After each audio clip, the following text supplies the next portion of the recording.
All right. So I'm going to talk about being the salt of the earth. That's our calling. Jesus said of his church that we are the light of the world and the salt of the earth. And, when we think about salt, usually we just think about something that makes our food be a little bit more flavorful and tasty, and it brings out the flavor. But really, salt has been known throughout history as a preservative. When food is salted, it keeps, and so I want to talk about that keeping. We want to be kept. We want our children to be kept. We're anxious about our children as they grow older. What might the corrupting influences that might somehow take hold of them? Concerns along those lines, and so that's what I want to talk about. Are we our brother's keeper? If we have a spouse, are we our spouse's keeper? Are we our children's keeper? Are we called upon to be salt? And do we have a responsibility? This is what Cain was basically saying to God. God says in Genesis 4:9, "Where's your brother? Where's Abel?" And the first thing he does is lie. He says, "I don't know. I know not. Am I my brother's keeper?" Well, obviously he wasn't his brother's keeper. He was his brother's murderer. And interesting, this word "keep" is interesting, but it's an important word. It's first used.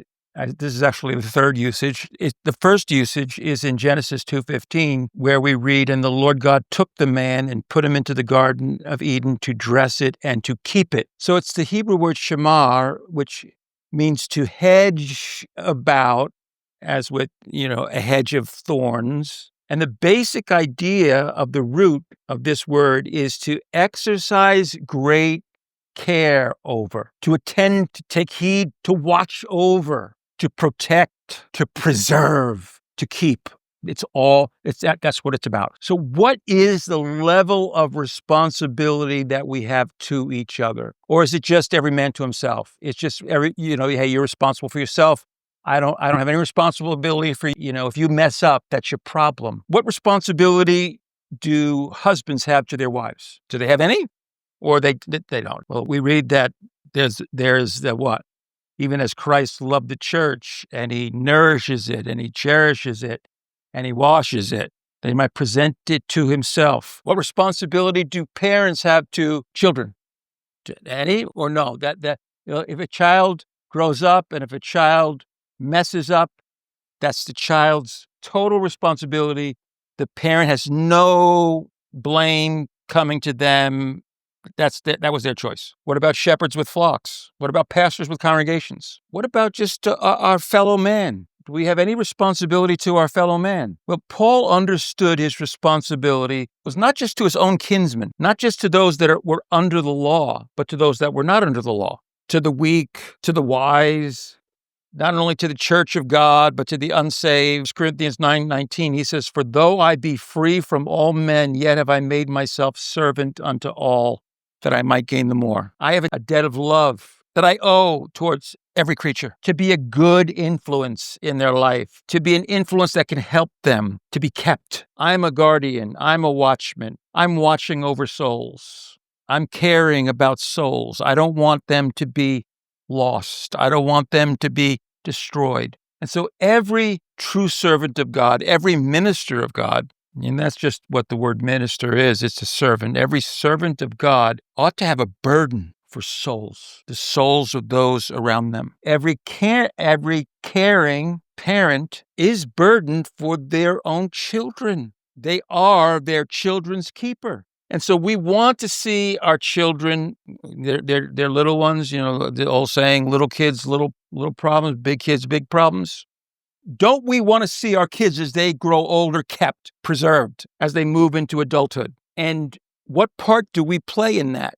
How important a role do we play in helping our children to be kept and helped and not going astray and not falling into sin? So I'm going to bring up something that I think is very important when we're dealing, especially with our children.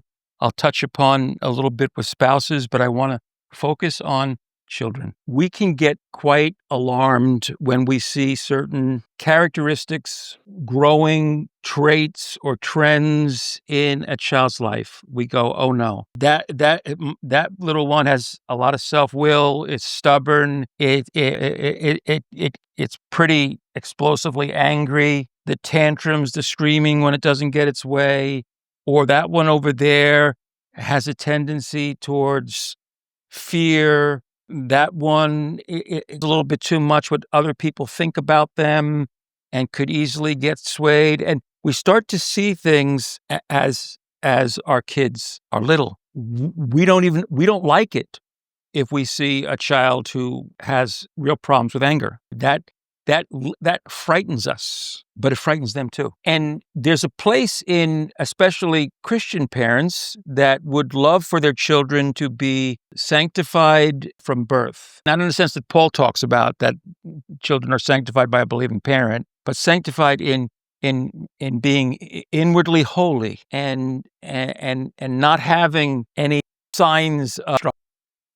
But it's not dealing now with sin and sin nature. What we're dealing with is our reaction to strong desire or strong emotion from other people. So our children are human beings, and they are human beings that have not matured, grown, learned how to deal with their own strong desires and emotions. Hopefully we have, but they are going to have their outbursts. They're going to manifest they can manifest things like anger and envy and fear. And what is our reaction to it? What's our reaction when our children reach puberty and all of a sudden they are human beings who have these desires that we say they can really get out of control? I'm frightened for my kids when they reach a certain age. I'm frightened of their strong emotions, and I'm frightened of their strong desires. And typically, human beings have problems with other people's strong desires and emotions. So an example is Job 6:21. Job is certainly a distraught, emotional individual. And what does he say to his friends after he has vented? And his venting is pretty raw. You could say he's had a real outburst. He says to them after they've supposedly comfort him, but he says, "You're miserable comforters." He says, "For now you are nothing. You see my casting down." And there are times when we're afraid of other people's strong emotions. We don't like them being upset.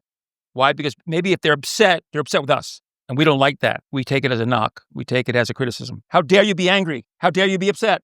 Why? You shouldn't be. Calm down. Quiet.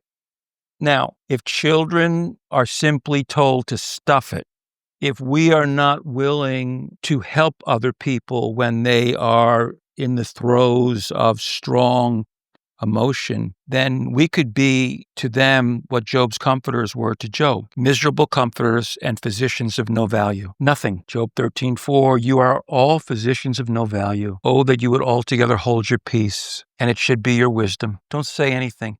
If you have nothing really to give me, if you can't take anything out of your own experience, and if you cannot minister to me out of your own experience of having gone through trial, if you haven't gone through the way that I've gone through, and all you can do is give me your platitudes, it would be your wisdom if you just kept quiet. Job 16:2. I have heard many such things, miserable comforters are you all. Shall vain words have an end? Or what emboldeneth thee that thou answerest? I also could speak as you do. If your soul were in my soul's stead, I could heap up words against you and shake my head at you. I could be disgusted with you, but I would strengthen you with my mouth, and the moving of my lips would assuage your grief. And the problem often is this, that when we have not been helped in a given area, where we have not gotten help with our anger, we can't help somebody else with their anger.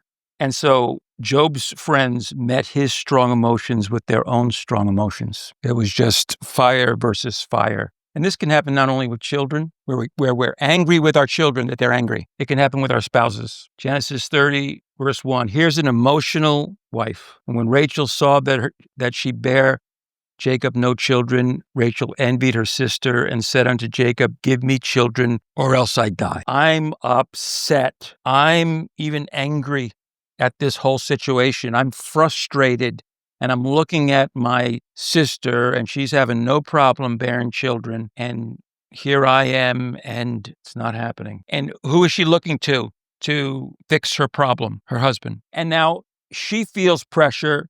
She's upset about the situation. It's out of her control. She's looking to him, but it's out of his control too. And he gets angry at her for expressing her strong emotions. And Jacob's anger was kindled against Rachel, and he said, "Am I in God's stead, who has withheld from thee the fruit of the womb?" Instead, we could say, well, that's a good answer. Yeah, he's saying, like, I'm not God. But instead of dealing gently with her, instead of helping her to be able to deal with her emotions, what he ends up doing is taking her counsel to go into her handmaid. That sure wasn't the right response. So how can we have a response that is helpful? Job says to his friends, "You're not helping me." Jacob's response was not truly helpful. He let his wife come up with a solution, and it wasn't really God's solution. What is the solution? How can we be the salt of the earth, a preserving and a protecting influence instead of a corrupting one? And the answer is that we can only help others to the extent that we ourselves have been helped. I won't name any names, but there was a time when one of my teenage children, after a particularly ugly event and everything kind of calmed down, but the shock was still in the air, came and sat next to me in my living room, and with tears and with fear looked at me with pleading eyes and said, "Dad, please help me with my anger." And that was 25 years ago. And you know what my answer to him was? "Son, I can only help you with your anger to the extent that I let God help me with my anger." And that's the bottom line. We are not going to be able to lead others into a place of help and health if we have not ourselves gotten that help and that help. So we must be dedicated ourselves to be salt that has not lost its, that's going on with God. That's not saying how could you be that way, but I need help myself. So Luke 6:39, Jesus says, "Can the blind lead the blind? Shall they not both fall into the ditch? The disciple is not above his master, but everyone that is perfect shall be as his master. And why beholdest thou the mote that is in thy brother's eye, but perceivest not the beam that is in thine own eye?" How are you going to help someone if they're dealing with a fear problem, if you've got your own fear problems that you've never let God deal with? You're a worrywart. How are you going to help that child who has problems with worry, or that spouse that has problems with worry, or that sister or brother that has problems with worry? How about that person who has problems with envy or lust or anger or bitterness? If you've got your own, why beholdest thou the mote that is in thy brother's eye, but perceivest not the beam that is in thine own eye? Either how canst thou say to thy brother, "Brother, let me pull out the mote that is in thine eye," when thou thyself beholdest not the beam that is in thine own eye? Thou hypocrite, cast out first the beam out of thine own eye, and then shalt thou see clearly to pull out the mote that is in thy brother's eye. There is a ministry to help another, but you first have to be getting help yourself. And that's the difference between the ministry of Jesus and the Pharisees. The Pharisees distanced themselves from the sick, the sinner, the outcast of Israel. Why?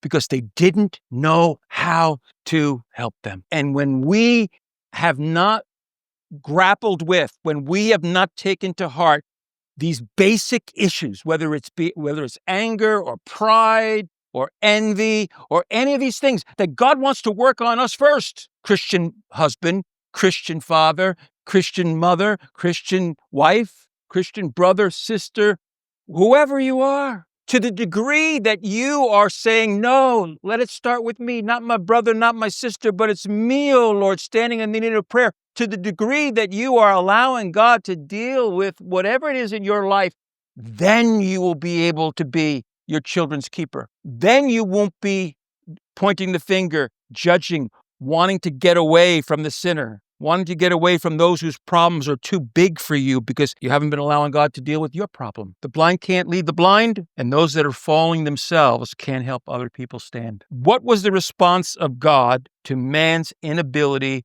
to deal with emotions, strong emotions, to deal with strong desires? He said, I will become a man. I will face exactly what they're facing. I will overcome that they might overcome through me. So Jesus unites himself with us, not in the experience of sin, but in the experience of temptation. Hebrews 4:15, for we have not an high priest which cannot be touched with the feeling of our infirmities, but was in all points tempted, like as we are, yet without sin. Let us therefore come boldly unto the throne of grace, that we may obtain mercy and find grace to help in time of need. So we have one who doesn't despise us because we're dealing with strong emotions, strong desires. Every man is tempted when he is drawn away of his own strong desire. He hasn't sinned yet. When that desire conceives, then sin is brought forth. Jesus was tempted. He was fully God, but fully man, faced all that we face. And because of that, he is now able to save us unto the uttermost. He can succor those who are being tempted, or come to the aid of and assistance of and to the help of those who are being tempted, because he himself was tempted. And for us to say, I want those around me to have me as a resource. We say, well, every man is the priest of his own home. Are you the priest of your own home in the way that Jesus is a priest? Yes, he was compassed about with infirmities, but he didn't sin. So the issue is not being upset with others because they have strong desires and strong emotions. The issue is we ourselves have to be those who are dealing with our own in a godly fashion and growing in godliness and learning how to rule our own spirits and by the help of the grace of God to help us, because we have a high priest who himself was tempted like we are, but did not sin. So we share his experience of temptation, and he shares our experience of temptation, but he doesn't want us to sin. And for us to be able to let our children know, don't be frightened. Don't think it a strange thing that you have emotions. Your emotions are not evil. Your desires in and of themselves are not evil. I don't look at you as a leper or as somebody who is evil because you have emotions. I have emotions too. I've been where you are. I know what it feels like. But there is a way that God can have us act and react when we feel these desires and emotions. There's the way of God, and it's a godly way, and there's the way of the world, and it's an ungodly way. And Jesus can keep us from sinning. So we have to find grace to help us before we can help anyone else. Job says to them, you are nothing. You are nothing. Salt that has lost its savor is good for, and the word there, it says, is translated nothing, but it could also be translated nobody. Savorless salt has lost its ability to protect, to preserve, to influence for good those around them. Why? Because you're not going on to perfection. You're not learning obedience through the things you suffer. You're not being perfected through the things you suffer. You're experiencing anger, but you're getting nothing out of it. You're experiencing anger, and on the tails of anger is sin. You're experiencing fear. Jesus was angry, and Jesus experienced fear, but he didn't sin in either of those two places. And what if you do fall? And what if you do? Get back up, receive the mercy and the forgiveness of God, and get back to the drawing board. Be in a place of saying, Lord, I am not justifying this. I am not going to say it's okay. It's not okay. It's not okay. Go to the person that you had a wrong response to. Please forgive me. Tell your children, if you tell your wife, tell your husband, tell your children, I'm sorry, that was a wrong response. I did not do well to be angry there in the response I had. I didn't handle my anger well. So you're nothing. Job says, you're nothing. Jesus says you're good for nothing if you're salt that's lost its savor. But Paul is not nothing. He is something. And how is Paul something and not nothing? By the grace of God, because of what God has done to help him be the man he is. 1 Corinthians 15:10, but by the grace of God, I am what I am. And his grace which was bestowed upon me was not in vain. There is grace. Don't fail of the grace of God. Don't let any root of bitterness or don't let any other root of sin or sin habit take hold of you. Paul says in Galatians 6:1, brethren, if a man be overtaken in a fault, you which are spiritual, restore such an one in the spirit of meekness, considering thyself, lest thou also be tempted. Bear ye one another's burdens, and so fulfill the law of Christ. For if a man think himself to be something, when he is nothing, he deceiveth himself. But let every man prove his own work, and then shall he have rejoicing in himself alone and not in another. For every man shall bear his own burden. People can say, I hope you hang around. I hope you hang around when my kids are teenagers. They're gonna need you when they're teenagers. No, you know who your children are going to need? They're going to need you, not me, you. And every parent needs to take responsibility for their own children. You don't outsource your children to the Sunday school teacher. You don't outsource your children and farm out your children to some, tell them to read a book by, some great Christian. For Christmas, I'll get you my utmost for his highest, and that'll take care of it. No, that doesn't work. We need to be the ones so that we need to prove our own work. We need to bear our own burden. And then we need to bear other people's burdens. And then we who are of the Spirit, when somebody is overtaken in a fault, need to know how to restore them, not by condemning them, not by becoming disgusted with them, not by distancing ourselves from them and gravitating towards the good one over here and the one who's doing it right over here and comparing our children, the good ones against the bad ones. No, how about we go after the black sheep? How about we go after the one who is most in need? We got a problem with needy people because needy people are demanding. Needy people require more from us, and sometimes we just don't have to give. The problem is as much with us as it is with them. If we had more to give, if we had more of the Spirit of Christ, if we had more of an experience of the grace of God in our life, we'd have more to give, and we wouldn't be so taken aback and frightened by other people when they are emotional. So we should not depend upon anybody else to defend, to preserve, to help our family. The buck stops with each individual person in that family. The husband, you're responsible for your wives. Wives, you even have a responsibility to your husbands to speak the truth in love, to be an example. Parents, especially, you have a responsibility to your children. Your children are not going to want to grow up and feel like their problems are too much for you, so they have to just repress the way they're feeling because you don't know what to do with them. They know you have enough problems of your own without them burdening you with their own problems. God forbid. They do have a responsibility themselves. Ultimately, they will have to bear their own burden. True enough. But that does not absolve us of our responsibility to them. 1 Timothy 4:16, take heed unto thyself and unto the doctrine, continue in them, for in doing this, not just the doctrine, it's not a matter of just knowing good doctrine. That's good. Get the foundation down. That's a good foundation. You shall know the truth, and the truth shall set you free.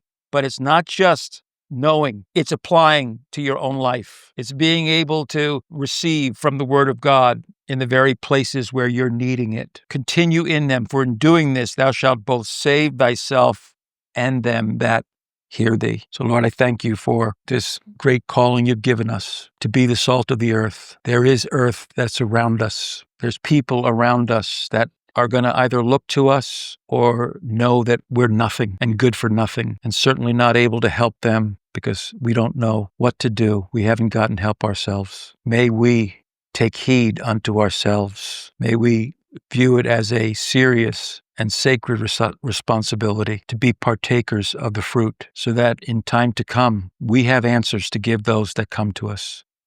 Don't look at them with judgment, with disgust, with condemnation, or simply fear and the desire to distance ourselves from them. But we're ready, like Jesus, to be friends with the outcasts, the problems, and get down to where they are